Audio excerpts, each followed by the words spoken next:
And welcome back. We have a 2014 Kia Optima, and the customer complaint is there's a brake noise. Now we're going to try to figure out whether it's coming from the front brakes or the back brakes. So what I like to do is jack up the car, or at least the front end, and be sure to put your emergency brake on. Do not forget about that. You don't want the car rolling on you. And now that I have the front wheel spinning, let's try to listen closely and see if we can hear the noise.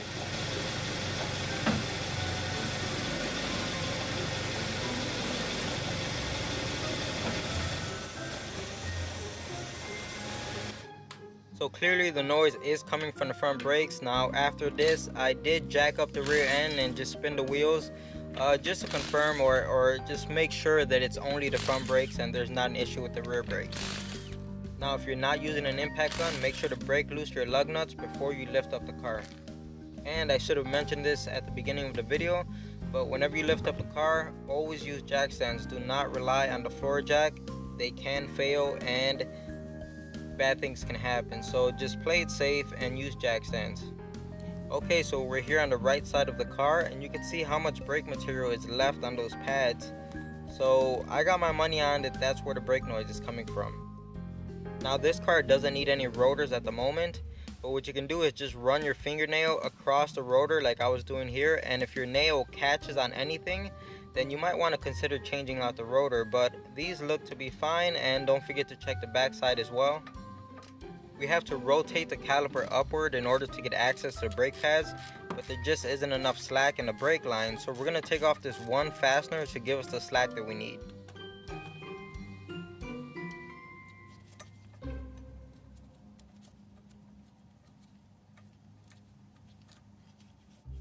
Now that we have the brake line free, we could go ahead, get in the car and turn the wheel. Now since we're working on the passenger side or the right side of the car, I'm going to turn the wheel to the left. If you're doing the brakes on the other side of the car, make sure you turn the wheel to the right, and it's just going to give you better access to the back of the caliper. The caliper is held on to the caliper bracket with two fasteners, but since we only need to rotate the caliper upward to get access to the brake pads, you only need to remove that lower fastener, and now we can rotate the caliper like this. Now, if you are changing your rotors, you have to remove the whole bracket, and it's the two bolts that are a little bit lower. You can see one of them right here in the video, but you're gonna have to remove them off of the knuckle, and you might have to upgrade to a bigger ratchet because they're usually on there pretty tight. Okay, so let's have a look at our pads. Now they are wore down, but they do seem to look pretty even. I don't see anything that looks weird. They're just, used up pads. So let's have a look at the back one. And again, it looks pretty even. It's wearing down pretty nice. So here goes the wear indicator. It's this metal tab off to the left side of the pad, and basically once the pad wears down to a certain level, that little metal tab starts rubbing on the rotor and it creates a squeal, and that's the noise that we were hearing. Now you can remove the cap off of your brake reservoir, and the reason for this is we're going to be compressing the piston on the caliper, and the fluid needs somewhere to go. So by taking a cap off of the reservoir, the fluid can rise. The tool I'm using here is a very basic brake caliper tool, and you could get it at your local auto parts store. The nice thing about them is they're very inexpensive. Okay, so now we can remove these shims. They're also referred to as brake hardware kit.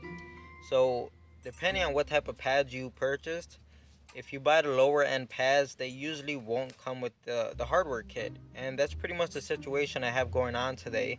So it's the reason why I'm here cleaning them, but normally and ideally you would want to replace these, and they are a wear item. That's why I like to replace them. But I went to the local auto parts store to get the new brake pads, and first of all, they had the really expensive ones. They were like, I don't know, $60 for the pads, and the middle grade ones, which are the ones that I prefer to buy, they didn't have them in stock. So the basic economy pads are the only ones they had in stock. And to top it off, it's the customer's money, so I can't just go out, spending the money however I want. I was trying to keep them in mind as far as how much I spend on these brake pads. So this will do for now, but the next time we have to do the brakes, I'm going to recommend changing the hardware kits. And look who tagged along this time. That's right, Aviana is with us. We are not in the garage, we're actually out in the field working in a friend's garage. So Avi just tagged along with us. Now it's time to check the slide pins. Even if there is already grease on it, it's always a good idea to remove the old grease and put a fresh coat on. Um, be careful what type of grease you use here. There's a special type of grease. Don't use just like regular old wheel bearing grease, because with the heat that's generated from the caliper, it will like bake inside of there and just turn into like, I don't know, like some sort of like goop, and it won't even let the slide pins perform like they're supposed to. So make sure you are using the right type of grease for this. And once you push the slide pin back in, try to pull back on the rubber boot like I am doing here, and you're basically like burping the system. You're letting the air that's trapped inside of it, you gotta let it out. And once you're done with the lower slide pin, of course you have to do the upper slide pin as well. Now I don't remove it off of the caliper. You can leave the fastener right in place and just clean and re-lube the slide pin while it's attached to the caliper, and just put it back into where it belongs. Be sure to burp it out like you did the lower slide pin, and you should be good to go from there.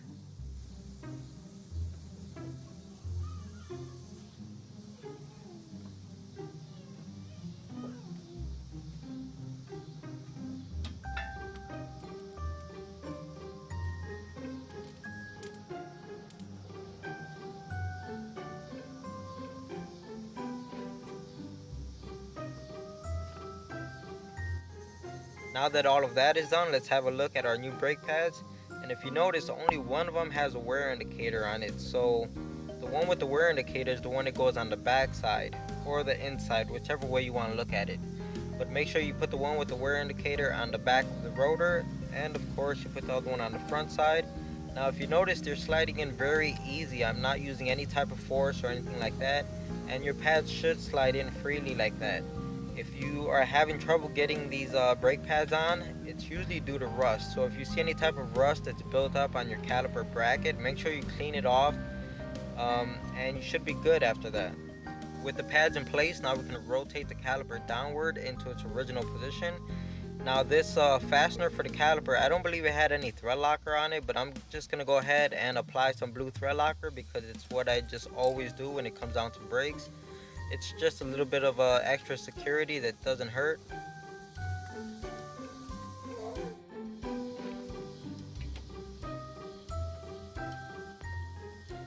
Now this fastener has a very fine pitch thread on it, and it's very easy to strip it out. And trust me, you don't want to strip out this bolt. So just do it correctly and torque it down to spec, and you shouldn't have any problems with it. After that, do not forget about your brake line that we loosened up earlier to get the extra slack.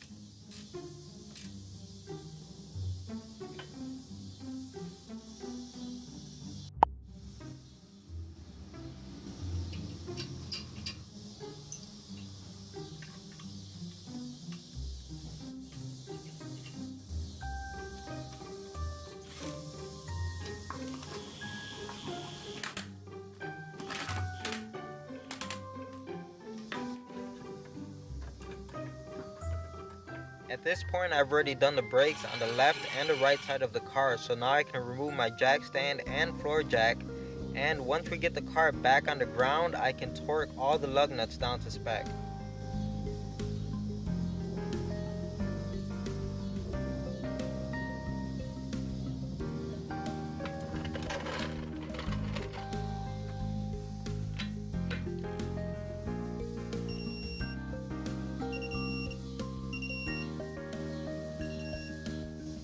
After you've tightened all your lug nuts, it's very important that you do not forget to push your brake pedal back down, because if you don't, the first time you put that car into drive or reverse, it's going to scare you because your brake pedal is not going to work for the first few pumps.